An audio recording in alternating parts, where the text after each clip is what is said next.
안녕하십니까. 이제 단원이 바뀌어가지고요. 우리가 우리말과 우리글에서 소단원 2단원의 국어의 변천과 발전이라는 단어를 한번 갑시다. 일단 118페이지에 소단원 2해의 창이라고 이렇게 나와 있어요. 그러니까 전체 내용을 정리한 거니까 요거부터 우리가 먼저 보고 배경 지식을 먼저 만든 후에 한번 적용을 한번 해보도록 합시다. 굉장히 어려워요. 어렵다는 이유는 현재 우리가 쓰고 있는 국어하고 차이점이 좀 많기 때문에 암기할 게 좀 많습니다. 그래서 시험에 나오면 암기가 안 되면 풀기가 굉장히 어려우니까 제가 설명을 자세하게 할 테니까 암기는 여러분들이 좀 해주셔야 됩니다. 오케이? 자, 한번 볼게요. 고대국어부터 한번 가보도록 합시다. 자, 고대국어라고 이야기하는 거는 언제냐면 삼국시대부터 통일신라 시대까지. 오케이? 여기 이제 밑줄 쳐놓고요. 약 1000년 동안의 국어다 이렇게 이야기합니다. 그러면 이제 그 특징이 무엇이냐라는 걸 볼게요. 특징은 자, 삼국시대는 고구려, 백제, 신라가 있겠죠? 그래서 고구려, 백제어, 신라어가 있었을 것이다 라는 거. 그리고 삼국 통일을 누가 합니까? 신라가 하겠죠? 그래서 신라어를 중심으로 국어가 통일이 되었을 것으로 뭐 하고 있는 거야? 추정하는 거야. 확실한 건 아니고 이렇게 되지 않았을까? 라고 추정하는 거예요. 그러니까 시험 문제 내기가 참 힘들죠. 시험 문제 이렇게 냈어요. 추정됨이라고 반드시 언급을 해야 됩니다. 그러니까 국어가 통일되었다 라는 말은 틀린 말이고 통일되었을 것으로 추정된다라는 것이 맞는 말입니다. 자, 그 다음에 한자를 빌려서 우리말을 표기했다. 여기도 밑줄을 긋고 갈게요. 자, 왜 한자를 빌렸었을까? 그렇죠. 당연하지. 왜? 한글이라는 지금 우리가 쓰는 한글, 즉 훈민정음이 조선시대에 만들어지기 때문에, 그렇죠? 세종대왕께서 만들기 때문에 그 전까지는 우리 말은 존재했으나 우리 글자는 존재하지 않았습니다. 그래서 중국에서 사용하고 있는 한자어를 빌려서 썼어요. 이해되죠? 그래서 우리말을 이제 표기하는데 그걸 우리가 차자 표기다라고 이야기합니다. 이제 차자가 뭐냐면 차자가 빌리다. 차자는 글자. 그래서 글자인데 한자를 의미하는 거예요. 그래서 한자를 빌려서 표기했다라는 뜻입니다. 그래서 세 가지가 있는데 뭐가 있냐면 향찰, 이두, 구결이라는 거 있어요. 그래서 우리가 이제 배우게 될 게 향찰. 이 세 가지 중에 향찰을 기준으로 배우게 될 것이다라는 거. 자, 한자를 이제 차용은 빌릴 차자에 쓰다 용자겠죠. 그렇죠? 한자를 빌려서 사용하면서 많은 양의 한자어가 유입된 것으로 추정하고 있다라는 거예요. 이해되죠? 그래서 이때 이제 한자어를 차용하다 보니까 한자어 차용 밑줄 쳐놓고요. 많은 양의 한자어가 유입되었을 것이다 라고 추측을 합니다. 그래서 이때 자료가 별로 없기 때문에 우리가 조금 이해만 하면 좀 쉽게 접근을 할 수 있고요. 중세국어로 한번 올라가 볼게요. 자, 중세국어로 가면 자, 중세국어는 이제 통일신라까지니까 통일신라 다음이 고려죠. 고려의 건국. 그래서 고려부터 그 다음에 16세기 말 중요한 역사적 사건인 임진왜란 제가 앞부분에 한번 설명을 했었는데 자, 여기도 밑줄 한번 그어봅시다. 고려 건국부터 16세기 말 즉 임진왜란까지. 왜냐하면 임진왜란이 1592년에 일어나서 1599년에 끝나요. 16세기 말까지고 굉장히 임진왜란이 우리가 긴 그런 7년 동안 전쟁을 했죠. 그러다 보니까 굉장히 많은 변화를 일으킵니다. 그래서 국어에서도 역시 변화가 많이 일어나요.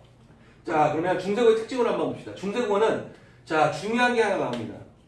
중세국어를 두 부분을 나눈다고 앞부분에서 제가 한번 설명을 했는데 훈민정음 창제를 기준으로 해요. 훈민정음은 언제 창제했죠? 1443년에 창제했고 1446년에 반포를 했다라고 이야기했어요. 쓰라고. 그래서 15세기입니다. 그렇죠? 15세기 중순을 기준으로 그 이전, 자, 이걸 기준으로 그 이전을 전기 중세 국어라고 하고 이후를 후기 중세 국어라고 해요. 자, 그러니까 훈민정음이 창제되기 전까지는 한문, 요때는 한문 기반이고 요때는 한글 기반이겠지, 그렇지? 그러니까 요때부터가 중요한 겁니다. 이해됐나요? 그래서 훈민정음 창제 이후 우리말로 말하고 한자로 옮겨졌던 언어 생활에 변화가 당연히 일어날 수밖에 없겠죠. 우리 문자가 생김으로써 많은 문헌 자료가 이제 등장하기 시작했다. 자, 그러면 이제 중세국어의 특징들이 무엇이 있냐? 첫 번째, 이어적기라는 것이 쓰이는데 이어적기만 쓴 것이 아니라 주로 쓰이는 거야. 그래서 이어적기 밑줄 치고 가보도록 할게요. 그 다음에 방점을 찍어 성조를 표시했다라는 거. 그래서 이것도 밑줄 볼게요. 방점을 찍어서 성조를 표시했다라는 거. 자, 방점이라고 이야기하는 건 우리가 이제 뒤에 보면 알겠지만은 중세국어라면 글자 왼쪽에 점을 찍어요. 그래서 성조 표시를 하는데 성조가 4개입니다. 형성, 거성, 상성, 입성 요 네 가지를 이야기를 하게 돼요. 이해됐나요? 뒤에서 기회가 있으면 그때 한번 설명을 할게요. 어쨌든 이런 것도 있다라는 거. 그 다음에 또 하나 특징이 뭐냐면 어두자음군. 자, 어두자음군을 썼다라는 거. 즉 단어 첫머리에 오는 둘이상의 자음의 연속체 이렇게 되어 있죠. 자, 이게 무슨 뜻이냐면 한문을 좀 보면 우리가 이해가 쉬워요. 어자가 말어자, 두자가 머리 두자. 그러니까 말머리니까 뭐겠어요? 초성, 첫 소리를 이야기한 거고, 자음은 우리가 알죠? 기역부터 희역까지 가는 거고, 군자가 무리군자야. 그러니까 초성에 자음에 무리가 온다라는 거. 즉 여러 개의 자음들이 서로 다르게 생긴 자음들이 오더라라는 겁니다. 이해되나요? 그래서 여기 지금 보면 비읍, 디귿, 비읍, 시읍, 기역 이런 것들이 어두 자음군이다라고 우리가 이야기를 해요. 자, 한자로 이렇게 설명하니까 좀 이해가 되죠? 그 다음에 현재 사용하지 않는 의문들이 있어요. 요게 이제 중요하죠. 현재 사용하지 않는 의문들이 존재하는데 우리가 앞부분에서 봤지만 훈민정음 그 제자 원리를 이렇게 보니까 아래아라는 것도 있었고, 그렇죠? 신기한 것들을 많이 만들어냈죠. 순경은 비읍이라는 것도 있었고, 반침이라는 것도 있었고, 그런 것들 우리가 현재 지금 쓰지 않습니다, 그렇죠? 그래서 그런 것들 의문. 그래서 여린 히읗, 대표적으로 여린 히읗, 반치음, 그다음에 이거는 예디응이에요. 예디응, 그다음 아래아, 그다음 순경은 비읍 이런 등등이 중세국어 때는 쓰여졌다. 현대국어와 이제 형태, 의미가 다른 어휘가 있었다라는 거. 그래서 지금 보면은 현대국어와 형태, 의미가 다른 어휘들이 있다. 그래서 그걸 우리가 이제 의미의 축소, 의미의 확대, 의미의 이동 이런 것들로 우리가 설명을 합니다. 이해되나요? 오케이? 자, 근데 의미의 축소는 말 그대로 의미가 작아진 거고, 의미는 의미가 확대라는 건 의미가 커진 거고, 의미의 이동이라는 것은 의미가 바뀐 거예요. 그래서 여러분들 먼저 미리 본 학생들 있잖아요. 훈민정음 세종문제 훈민정음을 이렇게 보면 어린 백성이 이렇게 나왔을 때 어린이 어리석다라는 뜻에서 현대국어에는 나이가 적은으로 의미가 바뀌었다는 게 의미의 이동의 예가 된다는 거. 이해되나요? 무슨 말인지? 그래서 그거는 그때 가서 자세하게 또 우리 한번 봅시다. 자, 여기까지는 중세국어의 특징이었고요. 그 다음에 이제 근대국어로 우리가 또 한번 올라갑시다.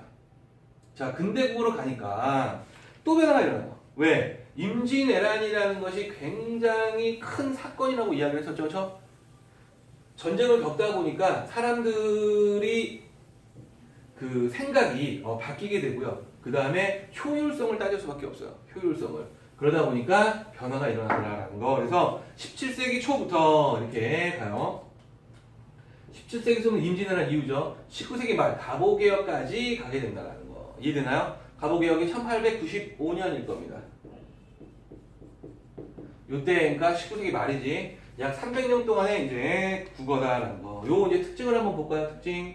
자, 근대국어 시기에는 자, 어떤 특징이냐? 한글이 활발하게 사용이 됩니다. 한글이 활발하게 사용되는 거 밑줄 그어놓고요. 초기에는 문학 방면에서 쓰이기 시작하다가 생활 양식과 의식 구조의 실용적 경향에 따라 국어의 음운, 어휘, 문법 면에서 많은 변화가 일어났다라는 거. 자, 그래서 그 특징 이거보다 더 많은데, 자, 일단 끊어적기가 주로 쓰입니다. 이어적기를 안 썼다는 얘기가 아니에요. 끊어적기가 확대가 되더라라는 거야. 그럼 끊어적기는 뭐냐? 끊어적기는 원래 형태를 밝혀 적는 겁니다. 이해됐죠? 즉 종성이 다음에 초성으로 넘어가지 않고 종성 자리에 그대로 드는 거야. 거듭적기가 출현한다는 거. 거듭적기는 이어적기와 끊어적기의 중간적인 성격이라고 생각하면 돼요. 거듭, 즉 두 번 적는 겁니다. 받침에도 한 번 적고 초성에도 한 번 적고. 요게 나타나면 무조건 근대 국어라고 보시면 돼요. 이해되죠? 그래서 우리가 자세하게 예문을 통해서 어떤 특징이 나타났냐라는 걸 확인을 할 거고, 요거는 그냥 배경식 차원에서 여러분들 생각하면 돼요. 자, 그 다음에 갑자기 막 이렇게 늘어났는데 원래 붙어있는 거예요. 그렇죠?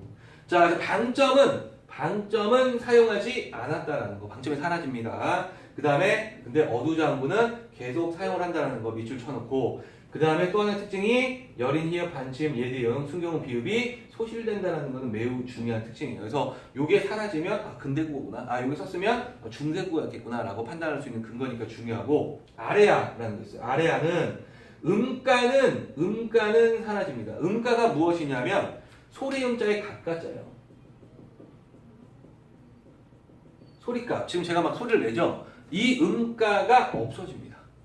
그러니까 후설 조모음 이렇게 해가지고 아라는 것의 발음을 어떻게 하는가 나와 있는데 그것이 사라지면서 통합이 돼요. 아하고 통합이 되면서 사라져요. 음가가. 그래서 표기만 유지가 되다가 1933년 한글 맞춤법 통일 방안이 나타나면서 표기도 사라집니다. 이해됐죠? 무슨 말인지? 자, 여기까지가 이제 그 내용을 한번 본 거고, 오른쪽에 날개에도 중요한 게 있어요. 향차라고 뭐 원순모마 이런 건 있는데 그것도 한번 확인을 우리가 하고 가보도록 합시다.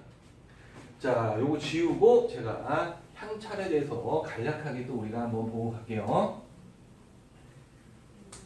뒤에 가서 향차라는 걸 우리가 이제 자세하게 좀 보긴 하겠지만 결국 이 내용이 똑같이 반복이 됩니다. 자, 종합적 표기 방식 향찰에서 향찰만 기억하는 게 아니라 종합적이다라는 거예요. 종합적 차자 표기다라는 거. 차자는 아까 설명했죠. 빌리다 차자의 글자 자체 한자를 빌려서 했는데 종합이다라는 건 단순하게 했다는 것이 아니에요. 그 말이 뭐냐면 한번 볼게요. 자, 특징부터 한번 볼게요. 특징을 가지고 설명할게. 우리말 어순에 따라 글자를 배열했어요. 그래서 중국 애들이 못 읽습니다. 우리말 어순이기 때문에. 그럼 뭘 적은 거야? 우리말을 적은 거야. 그래서 국어에 이게 특징이야. 문장 전체를 표기할 수 있었다. 문장 전체. 우리나라가 지금 제가 쓰고 있는 이 말을요. 문장으로 쓸 수 있게 만들어 놓은 게 향찰이라는. 그래서 종합적이다라고 이야기하는 거야. 그래서 향찰을 중요하게 보는 겁니다. 왜? 처음으로 문장을 적을 수 있었으니까. 이해되죠? 그럼 표기 방법을 한번 볼까요? 많이 들었을 거예요. 훈차라는 것과 음차라는 거. 그렇죠? 그러면 훈차라는 뜻이 뭐냐면 훈자가 뜻 훈자예요. 차자는 빌리다 차자기지. 그치? 그래서 뜻을 빌려 표기했다라는 거. 그 다음에 음차는 소리 음자예요. 그 다음에 차자는 역시 빌리다 차자를 씁니다. 그러니까 소리를 빌려서 표기한 거지. 그러면은 선생님 훈차하고 음차 즉 소리를 빌렸을 때가 있고 그 다음에 의미를 빌렸을 때가 있는데 그 기준 없으면 헷갈리잖아요. 그렇지. 그 기준을 연구를 해보니까 이렇게 나와요. 실질적인 의미를 가진 실사라고 하죠. 이걸 우리가 실질 형태소다. 즉 의미가 있는 부분들은 주로예요. 100%가 아닙니다. 왜? 자료가 부족해가지고 정확하게 뭔지는 몰라. 정확하게 되는 것도 있고 안 되는 것도. 근데 거의 대부분이 한자의 뜻을 빌려서 표기했더라라는 거야. 이해되죠? 그러면 음차는 뭐냐면 문법적인 요소인 허사를 대상으로 한다. 이걸 우리가 형식 형태소 라고 이야기를 하고, 형식 형태소에는 뭐가 있냐면 조사, 어미, 접사 등이 있어요. 얘네들을 적을 때는 역시 똑같아요. 주로 예외가 있다는 거야. 주로 한자의 소리를 빌려서 표기했다는 겁니다. 이해됐죠? 자, 그러니까 시험 문제는 뭐네요? 정확하게 음차가 되는 부분과 정확하게 훈차가 되는 부분을 낼 수밖에 없어요. 왜냐하면 그것이 아닌 부분은 내면 혼란의 여지가 있기 때문에 낼 수가 없죠. 이해되나요? 그래서 의의 어떤 가치가 있느냐라는 걸 우리가 한번 보면 조상들이 고안해낸 바로 최초의 종합적인 차자 표기 방식입니다. 처음으로 우리나라 문장을 적을 수 있게 만든 그런 표기법이다. 그래서 중요하다라고 이야기를 하는 거예요. 이해됐죠? 오케이? 자, 밑으로 한번 가서 원순모음화라는 걸로 한번 가보도록 할게요. 자, 원순모음화라는 것을 우리가 이제 중세국어하고 이제 근대국어를 배울 때 굉장히 제가 많이 언급을 하게 될 거예요. 자, 왜 언급을 하냐면 원순모음화가 근대국어 때 일어납니다. 오케이? 근대국어 때 일어나는데, 그래서 원순모음화가 일어나지 않으면 중세국어, 원순모음화가 일어나는 자료가 있으면 근대국어다라는 기준점으로서의 역할을 하니까 우리가 잘 알고 있었는데 보도록 합시다. 개념부터 한번 볼게요. 원순모음화라고 했을 때 여러분들 우리 배웠죠? 원순모. 언제 배웠어요? 1학기 때. 그쵸? 단모음 하면서 배웠잖아. 기억나요? 기억 안 나요? 네. 뭐 어떻게 그것도 기억이 안 나는데, 그치? 자, 원자가 둥글다 원자야. 순자는 입술 순자야. 입술을 둥글게 만드는 모음이다라는 거지, 그치? 그래서 우리가 단모음 책에서 뭐 있어? 우, 오, 위, 웨. 오케이? 입술 동그랗게 되죠? 우, 오. 그쵸? 그래서 원순모음 화는 되다라는 거야. 즉 원순모음이 아닌 것이 원순모음으로 바뀌는 현상이라고 생각하면 되겠네. 그치? 자, 그럼 왜 바뀌느냐? 얘 때문에 바뀌어요. 입술 소리 비읍, 쌍비읍, 피읍, 미음. 이걸 누군가 삐읍이라고 그러더라고요. 삐읍 아닙니다. 쌍비읍. 오케이? 자, 미음. 다음에서 비원순 모음이었던 으가 원순 모음 오우로 바뀌는 의문 현상이다라는 거예요. 그래서 입술 소리 비읍, 쌍비읍, 피읍, 미음에서 그 다음에 밑에 비원순 모음 요것이 원순 모음으로 이렇게 바뀌는 의문 현상 이렇게 밑줄을 우리가 그어놓고 가면 되겠네. 그리고 이게 왜 바뀌느냐면 간단해요. 입술 소리니까 입술에 긴장이 들어가. 입술을 통해서 소리를 내야 돼. 그러면 입술에 힘이 들어가거든. 힘이 들어가니까 평순 모음보다는 원순 모음을 발음하기가 쉬운 거예요. 왜? 원순 모음이 입술에 힘을 주거든. 우라고. 평순 모음은 입술에 힘을 주지 않아요. 그냥 아 이렇게 그쵸? 막 이런 식으로 입술을 힘을 주지 않는데 원순 모음은 우라고 힘을 줘. 그러니까 입술 소리인 얘네들하고 어울리면 훨씬 더 편하게 발음이 되더라. 그래서 바뀐 것이다 라고 생각하시면 됩니다. 이해됐죠? 왜 바뀌는지 이해됐죠? 밑에 이제 표기법의 종류라는 걸 있는데, 자, 근대 국어의 특징이니까 이걸 우리가 좀 한번 보도록 합시다. 근대 국어, 중세 국어 이렇게 다 나오니까. 자, 표기법의 종류 해서 첫 번째, 이어적기라는 것이 있어요. 이어적기. 즉, 앞 음절의 종성 뒤에 모음으로 시작하는 조사나 어미 등이 이어질 때 소리난 대로 이어 적는 방법 이렇게 있죠. 그래서 종성 뒤에 모음으로 시작하는 조사나 어미 등이 이어질 때요. 즉 이게 중요한 거야. 모음으로 시작하는 조사나 어미, 즉 모음으로 시작하는 형식 형태소일 때. 형식 형태소는 의미가 없죠. 의미가 없으니까 받침이 넘어가는 겁니다. 그래서 소리 나는 대로 이어 적는다. 그 다음으로 이어 적어서 깊은 이런 식으로 해서 피읍이 넘어가는 거예요. 왜? 얘가 의미가 없는 형식 형태소라서. 이해됐어요? 자, 끊어적기라는 걸로 한번 봅시다. 끊어적기. 자, 이어적기는 중세 국어에 그래서 주로 사용을 했다면 끊어적기는 현대 국어에서 사용을 하고 이제 근대 국어로 넘어오면서 근대 국어와 현대 국어에서 사용을 합니다. 자, 앞 음절의 종성 뒤에 모음으로 시작하는 조사나 어미 등이 이어지더라도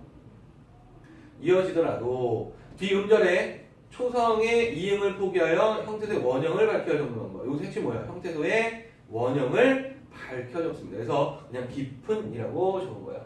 이음이 있더라도 넘어가지 않고 원래 의미를 파악하기 쉽도록 원형을 밝혀 적는 우리가 끊어적기다라고 이야기합니다. 그러니까 끊어적기냐 이어적기냐는 건 뒤에 형식 형태소, 모음으로 시작하는 형식 형태소가 왔을 때만 이야기할 수 있어요. 자, 그 다음에 거듭적기로 한번 가보도록 합시다. 자, 좀 칸이 이렇게 벌어져 있는데 이거 막 흐르고 무섭게 흐르고 있는데, 자, 한번 볼게요. 거듭적기는 근대 국어의 특징입니다. 근대 국어의 일시적으로 나타나는 특징이에요. 이해됐죠? 거듭적인데 제가 뭐라고 했죠? 2번 정도 했지. 자, 종성 뒤에 모음으로 시작하는 조사나 어미가 이어질 때 앞 음절에 받침을요 거듭하여 뒤 음절의 초성에 적는 방법이니까 2번 적어라. 깊은 거듭 적어라 라는 거. 이해됐습니까? 오케이? 어렵지 않죠? 자, 여기까지가 118페이지였어요.